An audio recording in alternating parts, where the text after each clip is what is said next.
And this is Majinoni, and here's my review for Brightest Day number 7.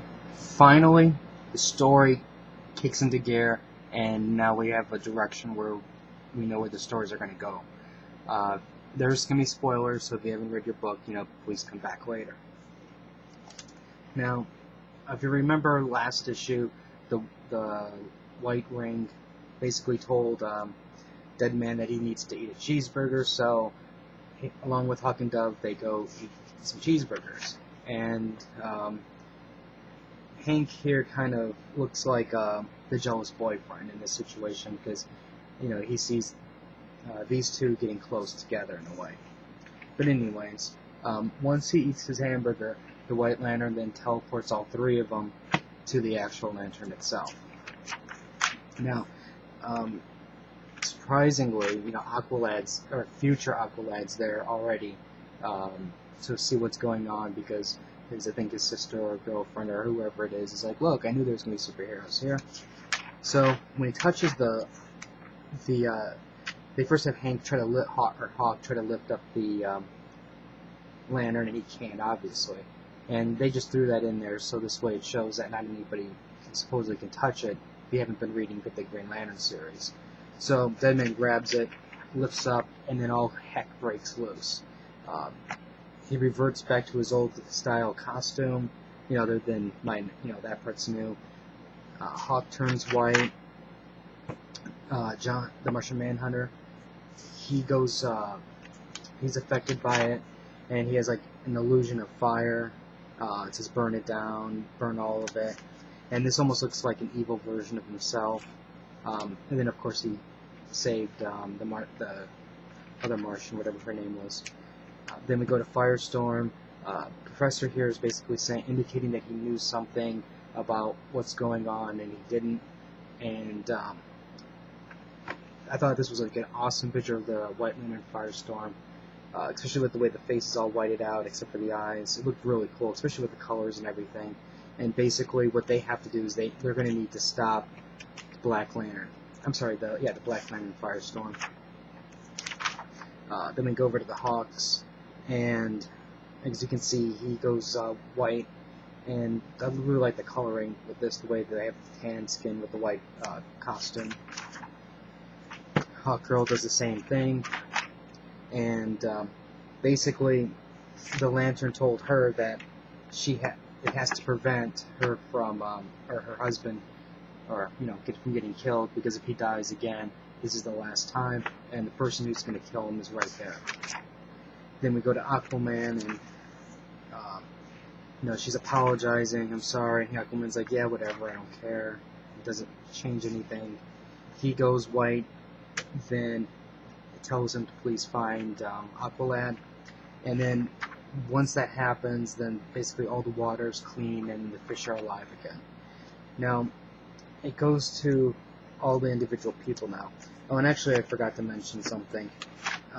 It mentions something about you have to stop this island for Hawkman, because it's basically don't let them leave this world, so that's his quest. Now, and actually, this actually looked like the island that was on Star City. Not the island, but the Star City forest. Okay, anyways, going back to this, Boomerang, Captain Boomerang's involved, and it's telling her that he must throw his boomerang at Dove. Then it goes to Jade, and Jade says you have to save your brother because the brother's gonna basically save your friends. Amon basically says you must free your sister, free Isis, because that's that she's the goddess of nature. Max Lord. Now this is the interesting one, because it tells Max Lord that he must stop Magog, or it will basically be the end of the world. It'll start a war. And in a way, this is kind of like dealing with that DC series, Kingdom Come. Then it goes to Eobard, whatever his name is, and it basically says you've allowed the Flash to escape the Speed Force, mission accomplished, when it says life returned. So basically what it sounds like is these people are still dead, in a way. But once they complete their individual missions, then they'll become alive again. Now, Hawk, he basically has to save. He has to save Dove. Basically, it says catch the boomerang, and he's freaking out. And from there, then it basically just ends. You know, basically, oh, the ring also tells him that there's going to be a new person coming, and then that's the the one, like all the rings have that one being that's the bearer of it, and then that person, this right now is dying. So right now, their job is to find a new person and make him the lantern thing. Overall, I thought this was a good issue. The art was good. The story, I was finally happy that it finally we have some direction rather than these random bits here and there. This is now I'm back on board completely, and I'm hopefully there's gonna be some good stories involved.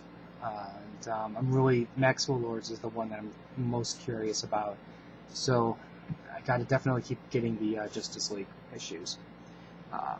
If you have any questions or comments, feel free to leave it on the side. Out of all of these issues, out of all the possible storylines here, which do you guys think could be the most interesting? You know, it looks like Captain Boomerang and Flash are possibly going to cross with Hawk and Dove. This might have something to do with the Titans, especially with Deathstroke. You know, so and then of course there's the Justice League issues with this one, and then the other Justice League with that. Any other questions, just feel free to leave in. Subscribe to the channel, I'll have more videos up, and until next time.